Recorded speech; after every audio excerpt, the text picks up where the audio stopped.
우리나라에서도 발생률이 점차 증가하는 양상을 보였고 2021년 기준으로 전체 남성암 중 4위를 기록하였습니다.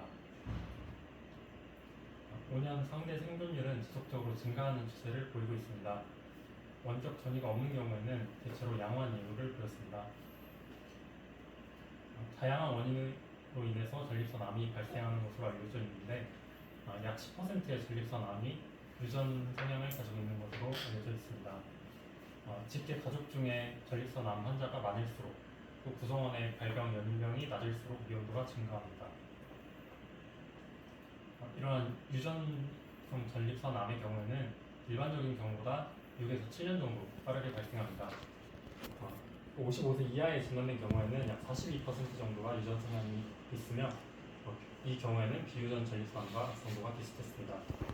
또 브라카1, 브라카2, 챕2, ATM 등 여러 가지 전라인 뮤테이션이 전립선암 발생에 기여하는 것으로 알려져 있습니다. 또 나이 또한 리스크 팩터로 작용하게 되고 인종의 경우에는 흑인, 백인, 히스패닉, 아시아계 순서로 발생률의 차이를 보였습니다. 또한 환경의 경우에는 아시아에서 태어난 사람이 미국에서 이민 간 경우 아시아인보다 더 높은 암 발생률을 보였습니다. 또한 세대가 지날수록 미국인의 암 발생률과 비슷해지는 모습을 보였습니다. 또 흡연이나 카드뮴 등도 리스크 팩터로 작용할 수 있는 것으로 알려져 있으나 바섹토미나 사정 빈도, 비만, 당뇨, 음주 정도의 경우에는 전립선암과 명확한 연관성은 밝혀지지 않았습니다. 전립선암을 예방할 수 있는 약제에 대해서 많은 연구가 이루어졌습니다. 우선 5알파 리덕테이스로 피나스테레이트나 두타스테레이드에 대한 연구도 진행되었지만 결국 FDA에서 예방약제로 승인받지는 못했습니다. 커피나 라이코펜, 아이소플라본 등이 전립선암 발생을 줄일 수도 있다는 단편적인 연구는 있으나 지금까지 임상 연구로 밝혀진 예방약제나 식품은 없습니다. 다음은 튜머 마커에 대해서 말씀드리겠습니다.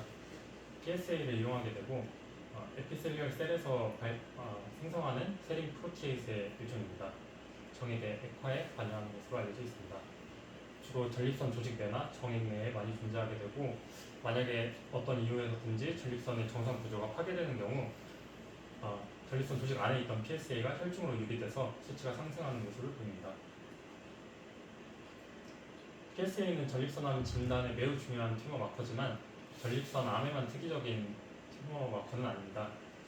다음과 같이 전립선이 자극을 받을 수 있는 모든 상황에서 PSA가 상승 가능하기 때문에 해석에 주의가 필요합니다. 또 PSA를 해석하기 위해서 나이를 보정하는 경우도 있고 PSA 수치를 전립선의 용적으로 나눈 PSA 덴시티 값을 이용하기도 합니다. 또한 PSA 추적 관찰을 해서 1년에 얼마 정도 변하는지 PSA 벨로시티를 측정하는 경우도 있고 다른 단백질과 결합하지 않은 프리 PSA의 퍼센티지를 측정하는 방법도 이용됩니다. 또 다양한 바이오마커들을 이용하고 있습니다. 다음은 프로스테이트 캔서의 스크리닝 테스트에 대해서 말씀드리겠습니다. 과연 스크리닝 테스트로 사망률을 줄일 수 있는지에 대한 많은 연구가 이루어졌고 유럽에서는 효과가 있는 것으로 결론을 내었고 미국 PLCO에서는 스크리닝으로 인해서 사망을 줄이지 못하는 것으로 보고하였고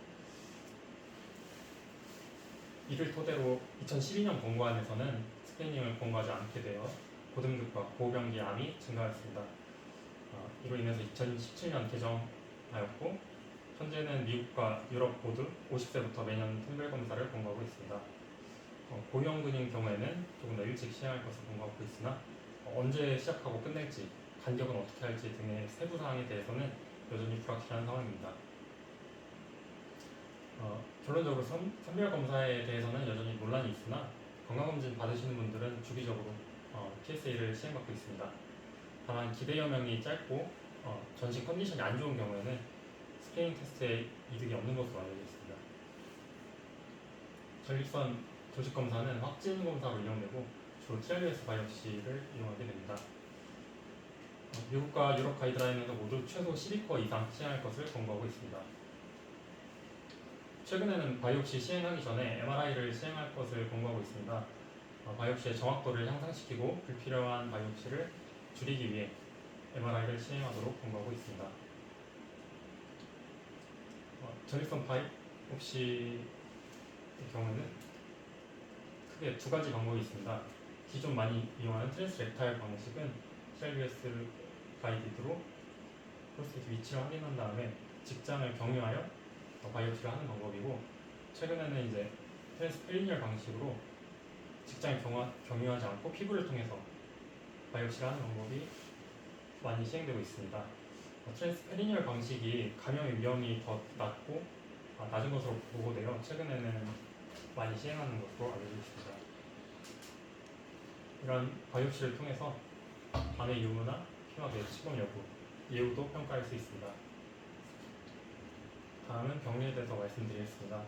전립선 암의 조직학적 유형으로는 95% 이상 대부분이 아시나, 덕탈, 아데노칼시노마로 보고되었고, 그 이외에도 유로셀리얼 칼시노마나 유로엔도크라인 칼시노마, 스몰셀 칼시노마도 일부 발견되고 있습니다. 주로 T존에서 70에서 80% 정도 발생하고 T존에서는 10에서 20% 정도, 센트럴존에서 5% 정도로 발견됩니다. 다음은 이러한 병리학적 특성으로 글리슨 그레이딩 시스템을 이용하게 됩니다. 분화 등급에 따라서 5단계로 분류하게 되고, 주로 가장 많이 나타나는 양상과 두 번째로 많이 나타나는 양상의 그레이드 숫자를 합쳐서 표현을 합니다. 그림에서 보시듯이 잘 분화될수록 등급이 낮고, 아나플라스틱한 모습을 보일수록 그레이드가 높은 것을 볼 수 있습니다. 또한 최근에는 글리슨 스코어 이외에도 글리슨 그레이딩 그룹을 이용하게 되는데요. 현재는 글리슨 스코어와 글리슨 그레이딩 그룹을 모두 이용해서 전립선암 예후를 평가하고 있습니다. 일반적으로 초기에는 전립선 암 증상이 없습니다. 증상이 있는 경우에는 국소 진행이 됐거나 전이가 있다는 것을 시사하게 되겠습니다. 침범 부위에 따라서 다양한 증상이 발생할 수 있습니다. 랩 파인딩으로는 PSA가 상승할 수 있고, 요관이 폐쇄되는 경우에는 아조테미아가 발생할 수 있습니다. 이메타가 있는 경우에는 ALP 상승이 보일 수 있습니다. 전립선 암은 주로 직접 침범이나 혈관, 림프관을 통해 전이되는 경우가 대부분입니다.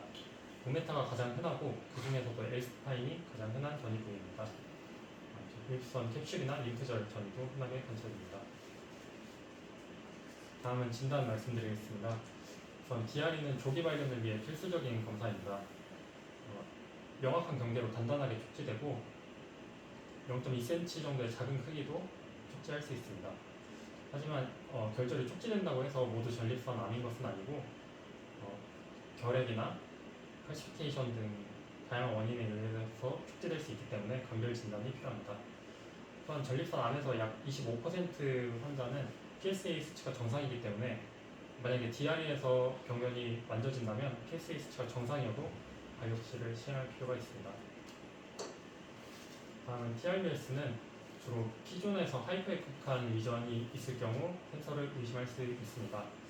다만 하이포에코익한 리전의 17에서 57% 정도만 캔서로 진단이 돼서 제한적인 역할을 합니다. CT 또한 병기 설정에서는 제한적으로 이용되는데 초기에는 마이크로스코픽하게 인베이전을 하기 때문에 CT에서는 잘 관찰이 되지 않고 더 고위험군에서는 림프노드 전이를 평가하기 위해 사용되기도 합니다. 다음 MRI는 가장 최근에 발전된 분야로 T2에서 로우 시그널, ADC에서 로우 시그널을 보이는 경우 의심할 수 있고 이 부위에 표적 생검을 시행할 수 있습니다. 또 앞서 말씀드렸듯이 본메타가 가장 흔하기 때문에 새로 진단된 경우에는 본메타가 있는지 여부를 확인하기 위해서 본스캔을 시행하게 됩니다. 또 해비학적 검사로 펫 검사를 시행하게 되고 주로 갈륨 68 PSMA 검사를 시행해서 전이성 병변을 발견하는 데 이용하고 있습니다. 시스토스코피는 제한적인 경우에서만 사용하는데 혈뇨가 있거나 요도 폐색이 있거나 하는 경우에 그 여부를 확인하기 위해서 시행하게 됩니다. 여기까지 준비해봤습니다. 혹시